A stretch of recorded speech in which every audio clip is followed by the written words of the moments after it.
Mr. Reynolds, welcome to the Business Buzz. Thank you. How are you, Jeff? Good. Now, where do you see some of the bigger technological trends now? Well, Are we talking about like IP networking and there's... well, clearly IP networking is making its way into every realm of business. From a big picture standpoint, you know, if you follow where the money is going in the stimulus package, energy, healthcare, we just had a new cybersecurity czar put in. I mean, I think those are three very strong growth areas for IT. And another one that I think many people thought with the change of administration may wither away is Homeland Security. But if you study the market numbers, Homeland Security spending is continuing to rise. Budgets are actually increasing in the 2010 budgets being considered in Congress now. And an area specific within that I'm working on is radiation security. The locking down of radiological materials in hospitals and research centers, in foreign nations. There's a lot of loose nuclear material, radiological material, that has really become a priority, and that's where I'm focusing right now. There was a recent report called The World at Risk, which was a report on the Commission of the Prevention of Weapons of Mass Destruction, presented to Congress in December. And this study basically said that there's a greater than 50% chance that there will be a weapon of mass destruction used somewhere in the world in the next 5 years. And greater than 50%? Greater than 50%. You're talking about weapons of mass destruction. You mean everything from a nuclear missile to a dirty bomb, or more focused on the dirty bomb? Chemical, radiological, okay. Nuclear, biological.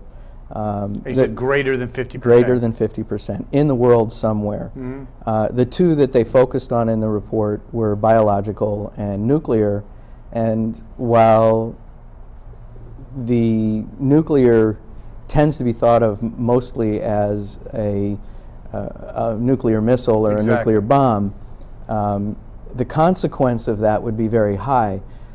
As you get underneath the numbers, there's 23,000 licensees of radiological materials not used in energy, not used in weapons, for things like hospital treatments,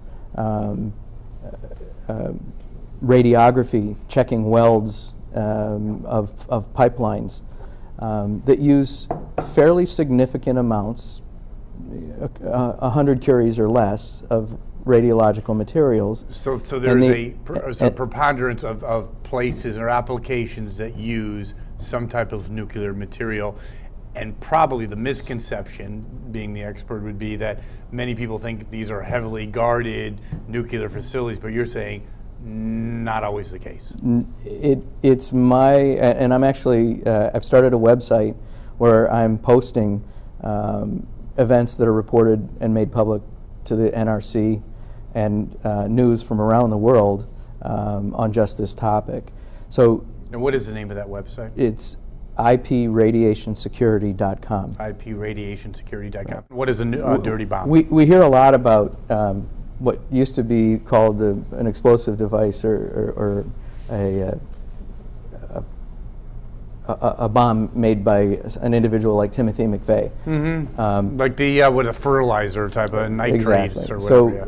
So the term now is IED, improvised explosive device.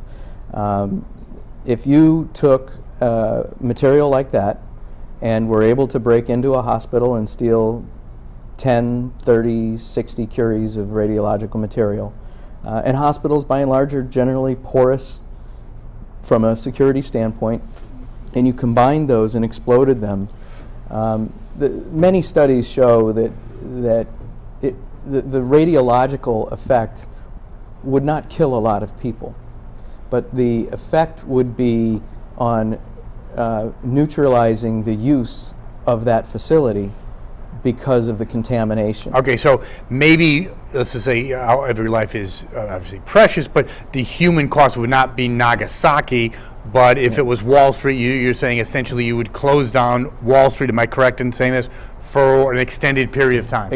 Depending on the amount of material used. Let's say a fairly robust, dirty bomb. Maybe not all of Wall Street, but maybe a trading floor.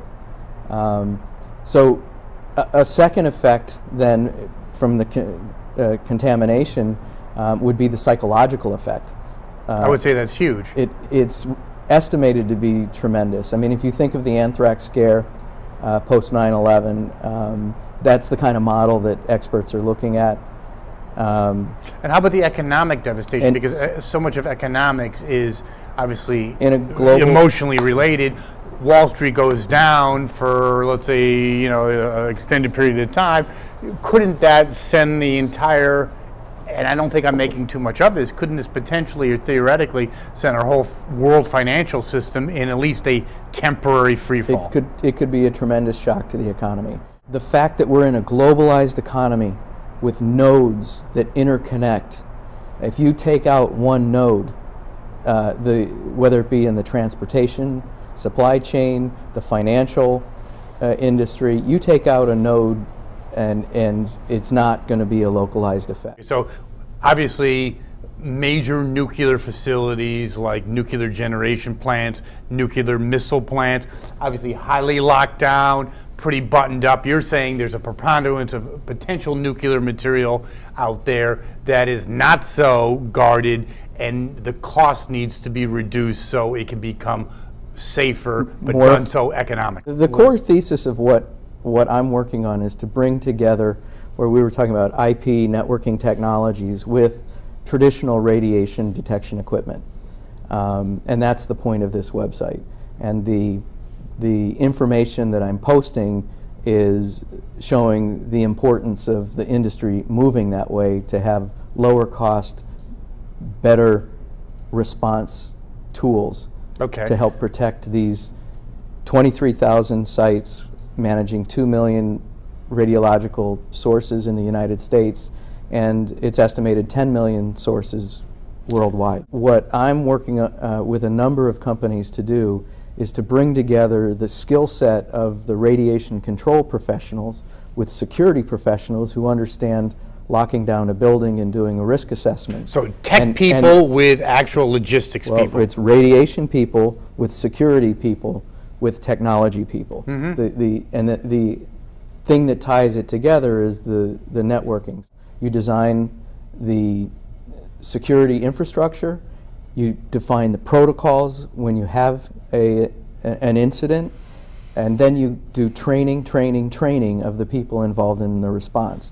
What the IP technology allows you to do is create a better, faster response by the responding professionals. You can have the video surveillance cameras that are on the security network interconnected with the radiation sensors, which can be put on the network, and that's what I've been working on, which interface to the security management system, which sets off people's pagers, broadcast that video out to a handheld device like my cell phone right now. All this technology exists, and what's the new thing is using off-the-shelf components to put together the tools for a response. So it's a cost-effective yet secure way of locking down our most vulnerable points. Yeah, I would think rather exhilarating, isn't it? I'm working with some phenomenal companies. We're putting together the coalition of software and hardware companies. I'm developing a database of capabilities of these companies and providing consulting to both the customers and the integrators who can put these tools together. Mr. Reynolds, thanks so much for being on the Business Buzz.